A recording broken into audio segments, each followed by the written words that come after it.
మే 7th రోజు Indian air force Pakistan లో తాండవం చేసిన విషయం మనందరికీ తెలుసు.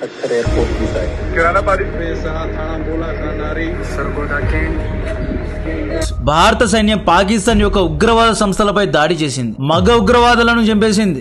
భారతదేశంపై ఉగ్రవాదం చేయడానికి, తాలిబాన్ పై దాడి చేయడానికి, ఈవెన్ ఇజ్రాయెల్ పై కూడా ఆపరేషన్స్ చేయడానికి జైషే మొహమ్మద్ రంగంలో దింపిన ఆడ సైన్యం పేరు జమాతుల్ మొమినాత్. వీరెందుకు ఆడవారిని రిక్రూట్ చేస్తున్నారు అంటే భారత్ కు భయపడి మగవారు ఎవ్వరూ ఈ ఉగ్రవాద సంస్థల్లో జాయిన్ అవ్వడం లేదు. అందుకే ఆడవారిని బ్రెయిన్ వాష్ చేసి మన పైన వదలనున్నారు. ఈ ఉమెన్ స్క్వాడ్ ను తేలిగ్గా తీసుకోలేము. వీళ్ళ ద్వారా చాలా పెద్ద థ్రెట్ రాబోతోంది. హమాస్, హెజ్బుల్లా, ఐసిస్, బోకో హరాం ఎలాగైతే ఉమెన్ సూసైడ్ స్క్వాడ్స్ ద్వారా, ఫిదాయిన్స్ ద్వారా ఆపరేషన్స్ చేశారో సేమ్ అదే మోడస్ ఆపరెండై జైషే మొహమ్మద్ చేయాలి అని చూస్తోంది. ఒక్కొక్క అమ్మాయికి 500 పాకిస్తానీ రూపీ ఇచ్చి మరి ఉద్యోగంలో పెడుతున్నారు. ఆన్లైన్ లో ట్రైనింగ్ కూడా ఇస్తున్నారు. ఈ ఉమెన్ స్క్వాడ్ కు హెడ్ స్వయానా మసూద్ అజర్ యొక్క చెల్లెలు సాదియా అజరే. మే 7th రోజు ఆపరేషన్ సింధూర్ లో సాదియా అజర్ భర్త యూసుఫ్ అజర్ ను ఇండియన్ ఎయిర్ ఫోర్స్ లేపేసింది. తన భర్త చావుకు ప్రతీకారంగా సాదియా అజర్ ఈ ఆడవారి టీం ను రెడీ చేస్తుంది.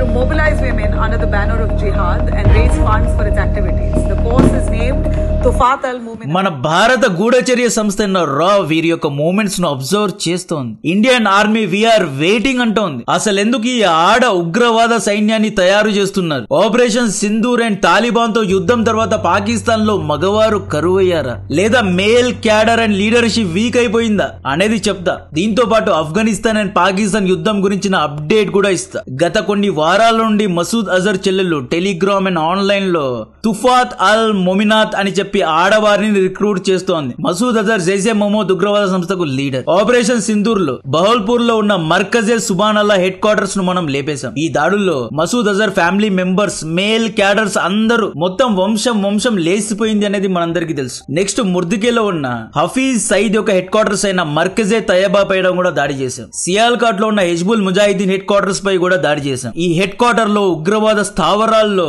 ఆల్రెడీ పడుకున్న చాలా మంది ఉగ్రవాదులు మే 7th రోజు చనిపోయారు. అఫీషియల్ గా మనం 200 మంది ఉగ్రవాదులను చంపాము అంటున్నాం. బట్ అన్అఫీషియల్ గా చాలా మంది చనిపోయారు. ముఖ్యంగా భారత్ పై ఉగ్రవాదం చేయడానికి మా కొడుకులను మేము పంపము అని చాలా మంది ప్రొటెస్ట్ చేస్తున్నారంట.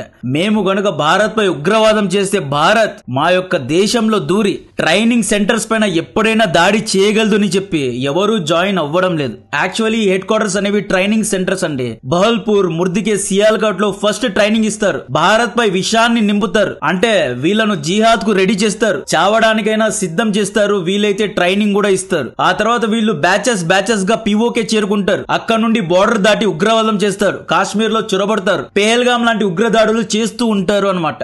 ఆపరేషన్ సింధూర్ తర్వాత మగ్గ ఉగ్రవాదుల సంఖ్య తగ్గిపోయినట్లుంది. మన ఆఫ్ఘనిస్తాన్ తాలిబాన్ సహాయంతో ఎంతో మంది జైష్, లష్కరే ఉగ్రవాదులకు ట్రైనింగ్ ఇచ్చే వారి యొక్క కమాండర్స్ ను చంపేసింది. సీక్రెట్ ఆపరేషన్స్ ఎన్నో మనం చేశాం. బాలాకోట్, ఊరి, పార్లమెంట్ పై దాడి, ఇలా ఉగ్రదాడులు చేసిన వాళ్ళందరినీ తాలిబాన్ సహాయంతో మన చంపడం జరిగింది.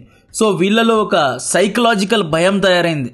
మనం కనుక ఉగ్రవాదులకు ట్రైనింగ్ ఇచ్చిన సీక్రెట్ గా మనల్ని చంపేస్తుంది అని చెప్పి చాలా మంది మగవారు భారత్ పై ఉగ్రవాదం చేయడానికి భయపడే పరిస్థితి. ఈ ఉమెన్ స్క్వాడ్ లో భారత్ చేతిలో భర్త చనిపోయిన భార్యలే చాలా మంది ఉన్నారు. తమ భర్తల చావుకు ప్రతీకారంగా సాదియా అజర్ తన చెల్లెలు సమైరా అజర్ తో అఫ్రీరా ఫరూక్ ఈ ముగ్గురు కలిసి ఈ జమాతే ఉల్ మొమినాత్ అనే స్క్వాడ్ ను తయారు చేశారు. అఫ్రీరా ఫరూక్ భర్త ఉమర్ ఫరూక్ ను అగైన్ ఆపరేషన్ సింధూర్ లో ఇండియన్ ఎయిర్ ఫోర్స్ చంపేసింది అన్నమాట. భర్త చావుకు ప్రతీకార జ్వాల రగులుతోంది. ఈ ఉమెన్ స్క్వాడ్ లో తాలిబాన్ ఇండియా చేత చనిపోయిన భార్యలనే టార్గెట్ చేసి జాయిన్ చేయించుకుంటున్నారు. కమాండర్స్ యొక్క భార్యలను, ఆర్థికంగా కృంగిపోయిన ఫ్యామిలీస్ ను వీళ్ళందరినీ డబ్బులిచ్చి మరీ రిక్రూట్ చేసుకుంటున్నారు అన్నమాట. ఈ ట్రైనింగ్ అనేది ఉదయం, మధ్యాహ్నం, సాయంత్రం ఫజర్, మధ్యాహ్నం నమాజ్ అండ్ ఈవినింగ్ ఐషా నమాజ్ ఉంటుంది కదా, ఆ నమాజ్ అయిపోయిన తర్వాత ట్రైనింగ్ ఇస్తారనమాట. ఎవరైనా ఆడవారు ఫిజికలీ అటెండ్ కాలేరు, హెడ్ క్వార్టర్స్ కు వెళ్లి ట్రైనింగ్ తీసుకోలేరు, ఇంట్లో రిస్ట్రిక్షన్స్ ఉంటాయి. అటువంటి వారికి ఆన్లైన్ లో ట్రైనింగ్ ఇస్తున్నారు. జూమ్ కాల్స్ లో ట్రైనింగ్ ఇస్తారు అనమాట. ఈ ఆన్లైన్ క్లాసెస్ యొక్క పేరు తుఫాత్ అల్ మొమినాత్. వీళ్లకు ట్రైనింగ్ ఇవ్వడానికి మసూద్ ప్రపంచ వ్యాప్తంగా ఫండింగ్ ని ఎత్తుతున్నాడు. వీళ్లకు ట్రైనింగ్ ఇచ్చి 4 రకాలుగా వాడుతారు. ఫస్ట్ వాడకం లాజిస్టిక్ కోసం. లాజిస్టిక్ అంటే ఉదాహరణకు డూరాన్ లైన్ లో లేదా యూపీఎస్సీలో తాలిబాన్ తో యుద్ధం జరుగుతోంది లేదా భారతదేశ సైన్యంతో యుద్ధం జరుగుతోంది. ఫ్రంట్ లైన్స్ లో ఉన్న పాక్ సోల్జర్స్ కు లేదా పాక్ ఉగ్రవాదులకు డబ్బులు, వెపన్స్, అమ్యునేషన్స్ లేదా సీక్రెట్ డేటా, సీక్రెట్ లెటర్స్ లేదా ఎక్స్ప్లోజివ్స్ ను సరఫరా చేయడానికి వీళ్ళను వాడుతారు. ఆడవారిపై ఎవరికి డౌట్ రాదు. వీళ్ళ డ్రెస్ ఫుల్ గా ఉంటుంది కాబట్టి ఈజీగా డ్రెస్ లోపల విషయాలను దాపెట్టుకొని గమ్యానికి చేరవేస్తారు అన్నమాట. సెకండ్ వాడకం పేరు ఫిదాయింగ్ అటాక్, అంటే సూసైడ్ బాంబింగ్. మీరు చూసుకోండి, ఇండియన్ కాశ్మీర్ లో ఎంతమంది పాకిస్తానీ అమ్మాయిలు ఉన్నారు, ఎంతమంది పాకిస్తానీ సింపథైజర్స్ భారత్ లో ఉన్నారో చూసుకోండి. కాశ్మీర్ అమ్మాయిలు ఆన్లైన్ లో ఈ తుఫాత్ అల్ ముమినాత్ ట్రైనింగ్ తీసుకొని బ్రెయిన్ వాష్ అయిపోయి మెంటల్లీ వీళ్ళు చాలా వీక్ అయిపోయి పాకిస్తాన్ కోసం ఏమైనా చేయడానికి రెడీ అయిపోయి రేపు రోజు ఇండియన్ కాన్వాయ్స్ పై ఫిదాయిన్ అటాక్ చేసినా చేయొచ్చు, లేదా ఇండియన్ ఆర్మీ పోస్టులపై అటాక్ చేసినా చేయగలరు. ఆడవారిపై మామూలుగానే డౌట్స్ రావు కాబట్టి so they are walking time bombs అన్నమాట. థర్డ్ వాడకం పేరు టాక్టికల్ ట్రైనింగ్.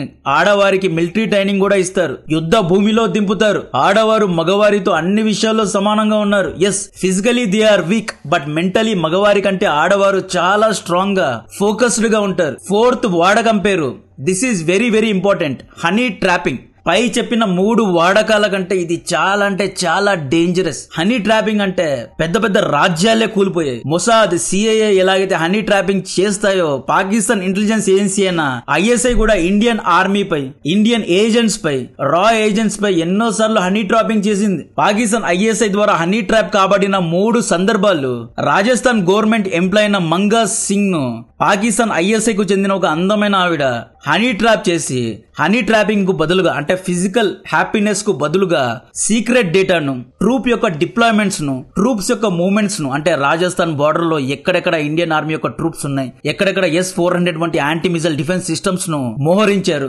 ఎక్కడ మనం మిసైల్ లాంచర్స్ ను మోహరించాం, వాటి యొక్క కోఆర్డినేట్స్ ను మంగా సింగ్ ద్వారా ఈ అమ్మాయి తీసుకుంది. ఇది ఎప్పుడు రీసెంట్ గానే 2025 లోనే ఈ హనీ ట్రాపింగ్ జరిగింది. ఇంకొకటి పంజాబ్ పోలీస్ అన్నమాట. సుఖ్ప్రీత్ సింగ్ అండ్ కరణ్బీర్ సింగ్ ఈ ఇద్దరిని అందమైన Pakistan ISI handler honey trapping చేసి సీక్రెట్ ఇంటెలిజెన్స్ డేటాను, లోకల్ నెట్వర్క్స్ అన్నిటినీ లాక్కుంది. భారత్ యొక్క సెన్సిటివ్ ఇన్ఫర్మేషన్ మొత్తాన్ని లాక్కుంది అనమాట. థర్డ్ హనీ ట్రాపింగ్ ఇష్యూ ఏంటి అంటే జ్యోతి మల్హోత్రా ఇష్యూ. జ్యోతి మల్హోత్రా అది రివర్స్ అనమాట. ఐఎస్ఐ లో ఉన్న మగవారు, ఆడవారు ఇద్దరు కలిసి ఈమెను హనీ ట్రాప్ చేసి ఈమె ద్వారా సెన్సిటివ్ ఇన్ఫర్మేషన్ ను, ఆర్మీ డిప్లాయ్మెంట్స్ ను, ట్రూప్ యొక్క మూవ్మెంట్స్ అన్నిటినీ లాక్కున్నారు. హనీ ట్రాపింగ్ అంటే మగవారి పైన ఒకటే కాదు, అమ్మాయిల పైన కూడా చేస్తారు. ముఖ్యమైన ఉదాహరణ జ్యోతి మల్హోత్రా. జ్యోతి మల్హోత్రాకు డబ్బులు ఇచ్చారో లేదా మేబీ ఫిజికలీ హ్యాపీ చేసి ఉంటారు. సో ఈ విధంగా ఎన్నో హనీ ట్రాపింగ్స్ జరుగుతున్నాయి. డిఆర్డిఓ ఇంజనీర్స్ ను, డిఆర్డిఓ లో పనిచేసే మేనేజర్స్ పై, హెచ్ఏఎల్ పైన కూడా హనీ ట్రాపింగ్ జరుగుతూ ఉంటుంది. ఈవెన్ ఆన్లైన్ లో కూడా ఇప్పుడు కొత్తగా వచ్చింది కదా,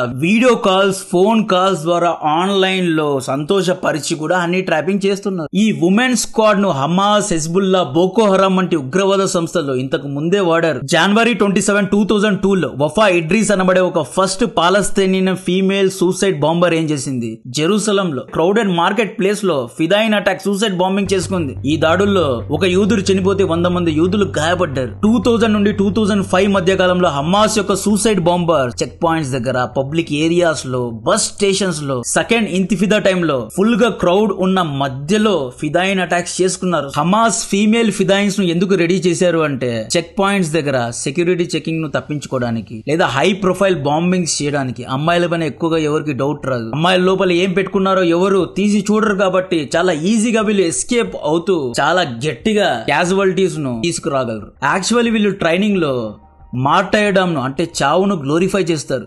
దేశం కోసం చనిపోతే లేదా ఒక రిలీజియన్ కోసం చనిపోతే ఎక్కడికో స్వర్గానికి వెళ్ళిపోతారు. ఈ విధంగా బ్రెయిన్ వాష్ చేస్తారు అన్నమాట. భారత్ పైన విషయాన్ని నింపుతారు, ఉగ్రవాదం చేయిస్తారు.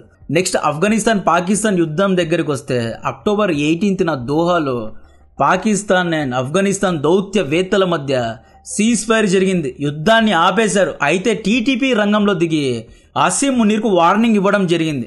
ఆ వార్నింగ్ ఏంటి అంటే, నువ్వు మొగోడైతే, నువ్వు మొగ పుట్టి ఉంటే మా పైన దాడి చేయని తేరికే తాలిబాన్ పాకిస్తాన్ ఈరోజు వార్నింగ్ ఇవ్వడం జరిగింది.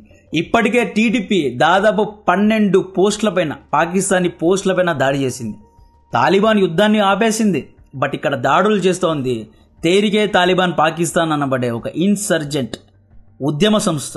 వీళ్ళకేం కావాలి, వీళ్ళకి పాకిస్తాన్లో షరియా చట్టం కావాలి. సో ఈ జీఎం ఉమెన్ స్క్వాడ్ కు ఇంకొక ఇన్స్పిరేషన్ ఏంటి అంటే, మొన్న ఆఫ్ఘనిస్తాన్ పాకిస్తాన్ యుద్ధంలో టీటీపీ ఎంతో మంది ఫిదాయిన్స్ ను తీసుకెళ్లి పాకిస్తాన్ పోస్టుల పైన బాంబింగ్స్ చేసింది. సో ఈ విధంగా తాలిబాన్ కు ఇన్స్పైర్ అయ్యి కూడా జైషే మొహమ్మద్ ఈ ఉమెన్ స్క్వాడ్ ను తయారు చేస్తున్నారు. సో మన రా and internal external intelligence agency తులాత్ జమాత్ వాటెవర్ ఈ మొమినాత్ యొక్క ఉమెన్ స్క్వాడ్ పై వీరి యొక్క ప్యాటర్న్ పై నిఘాను ఉంచాలి, ఆల్రెడీ ఉంచి ఉంటారు. ఈ పాకిస్తానీ ఆన్లైన్ ట్రైనింగ్స్ ఇండియాలో కూడా జరుగుతున్నాయా? ఒకవేళ జరుగుతుంటే బ్యాన్ చేయాలి. బికాజ్ ఈ ట్రైనింగ్స్ అనేవి స్లో పాయిజన్స్ లాగా స్లోగా బ్రెయిన్ వాష్ చేస్తారు, విక్టిమ్ హుడ్ ను ప్రదర్శించి బ్రెయిన్ వాష్ చేస్తారు అనమాట.